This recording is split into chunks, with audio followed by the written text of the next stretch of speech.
Subscribe now and press the bell icon. Never miss an update.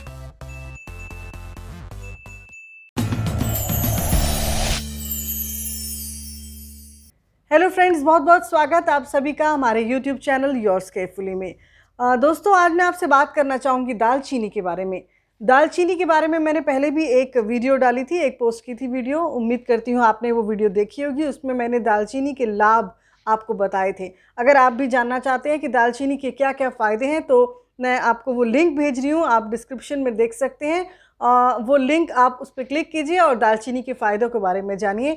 आज मैं आपसे बात करना चाहती हूँ कि दालचीनी कितने रूप में, कितनी क्वांटिटी में लेनी चाहिए, क्या दालचीनी सबको सूट करती है, क्या इसके कोई साइड इफ़ेक्ट है या ये इसे हर कोई ले सकता है, कितनी भी खा सकता है। तो इसके बारे में आज मैं आपसे डिस्कस करूँगी, आपको बताऊँगी कि दालचीनी किसको कितनी मात्रा में लेनी चाहिए, कितने रूप में लेनी चाहिए। लेकिन आगे बढ़ने से पहले फ्रेंड्स आपसे कहूँगी कि आपने अगर इस चैनल को अभी तक सब्सक्राइब नहीं किया है तो प्लीज़ प्लीज़ प्लीज़ आप इस चैनल को सब्सक्राइब कीजिए और सारी वीडियोस की तरह इस वीडियो को भी लाइक ज़रूर कीजिए और शेयर कीजिए। तो मैं आपको बताती हूँ अब कि दालचीनी जो है, क्या उसके साइड इफ़ेक्ट हो सकते हैं कि नहीं। फ्रेंड्स, अगर हम दालचीनी की बात करते हैं तो जैसे कि मैंने आपसे कहा कि ये सालों से पसंद है लोगों की, एक ख़ास मसाले के रूप में, एक औषधि के रूप में। लोगों को कम पता है, लोगों को अक्सर लगता है ये तो एक गरम मसाला का एक पार्ट है, ये तो एक किचन का एक पार्ट है। ये तो हमें नहीं पता। खासकर जेंट्स से पूछिए, आप में से जो मुझे देख रहे हैं वो ये सोचते होंगे कि ये तो लेडीज़ को पता होगा, हमें नहीं पता। लेकिन जो जानते हैं इस बात को, जो आयुर्वेद को समझते हैं, जो हमारे पुरातन संस्कृति को समझते हैं, वो जानते हैं कि हमारे जितनी भी ये हर्ब्स हैं उसमें कितने सारे औषधीय गुण हैं। तो अगर दालचीनी की बात करती हूँ तो दालचीनी सिर्फ एक किचन या खाना बनाने का एक मसाले की तरह पार्ट नहीं है, उसमें बहुत सारे औषधि गुण हैं, वो बहुत सारे रोगों का इलाज है। मैंने अपनी पहली वीडियो में भी आपको बताया था, चाहे वो हार्ट की प्रॉब्लम हो, चाहे वो शुगर की प्रॉब्लम हो या फिर कैंसर तक की प्रॉब्लम जो होती है, बीमारी होती है, उसमें भी दालचीनी बहुत कारगर साबित होती है। तो आज मैं आपको बताना चाहूँगी, क्वेश्चन ये मन में आता है कि दालचीनी किसको कितनी खानी चाहिए, क्या इसके कोई साइड इफ़ेक्ट हो सकते हैं। जी हाँ फ्रेंड्स, इसके साइड इफ़ेक्ट हो सकते हैं क्योंकि इसकी तासीर गर्म होती है, इसलिए सबको एक बराबर मात्रा में ही, एक मानक के अनुरूप उसको ग्रहण करना चाहिए, उसको खाना चाहिए। प्रतिदिन अगर शोध बताती है तो दालचीनी को 1 से 1.5 ग्राम तक इंसान जो है वो ग्रहण कर सकता है किसी भी रूप में वो चाहे तो, चाहे वो उसका पाउडर के रूप में उसको खा रहा हो या किसी भी तरीके से उसको ग्रहण कर रहा है। अगर वो बॉडी के अंदर जा रही है तो आपकी क्वांटिटी जो है वो आपको इसका ध्यान रखना चाहिए।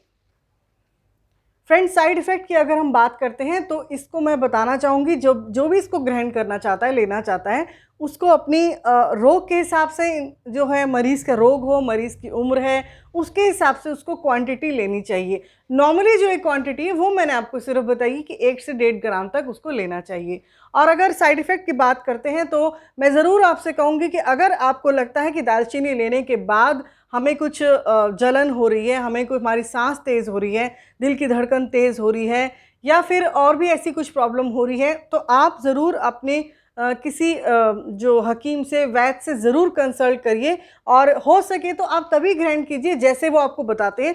जैसे हम किसी डॉक्टर के पास जाते हैं तो हम दवाई उससे पूछते हैं, उसके हिसाब से चलते हैं। ऐसे ही अगर आप इन औषधीय जो होती हैं इनको लेना चाहते हैं, आप चाहते हैं कि ये आपके रोग दूर करे, तो आपको किसी हकीम से, वैद्य से ज़रूर कंसल्ट ज़रूर करना चाहिए। दालचीनी की साइड इफ़ेक्ट की अगर मैं बात करी थी, आपको बता रही थी कि अगर आपका सांस फूल जाता है जल्दी से, ये भी उसका एक साइड इफ़ेक्ट है। अगर दालचीनी आपने ज़्यादा मात्रा में ले ली है और आपको ये असर कर गई है, आपको सूट नहीं कर रही है, कुछ रिएक्शन देखने को मिल रहा है, तो वो आप नोट कर लीजिए। अगर आपको ये लक्षण लगते हैं तो आप दालचीनी का ग्रहण रोक दीजिए और अपने किसी भी जो हकीम वैद्य हैं, जो भी एक्सपर्ट हैं, उनसे आप कंसल्ट कीजिए।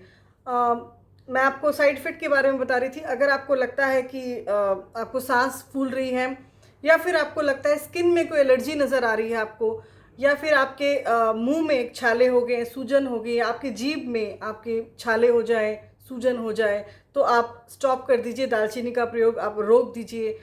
इसके अलावा फ्रेंड्स, अगर हाइपर सेंसिटिविटी फील होती है, आपको बार बार पसीना आता है, सांस फूलना, जैसे मैंने आपको बताया है, ये भी एक लक्षण हो सकता है, और शौच आपको बार बार आ रहा है, आपको भूख में कमी लग रही है, तो ये भी इसके एक साइड इफ़ेक्ट हो सकता है।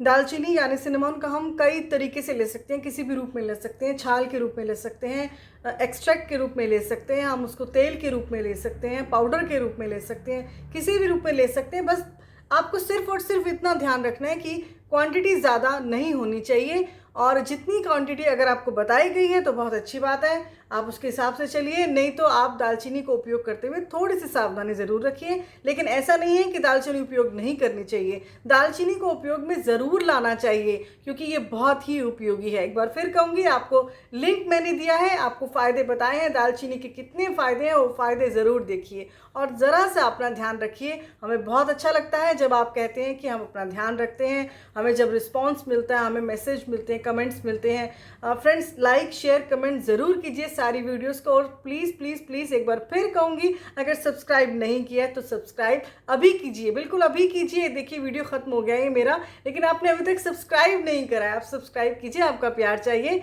इस चैनल को आगे लाने के लिए, और आगे इसी तरह आपको वीडियोस मैं देती रहूँगी, आपको इस तरह जानकारी मिलती रहेगी। आपका प्यार देने के लिए आपका बहुत बहुत धन्यवाद। फिर मिलेंगे, नमस्कार।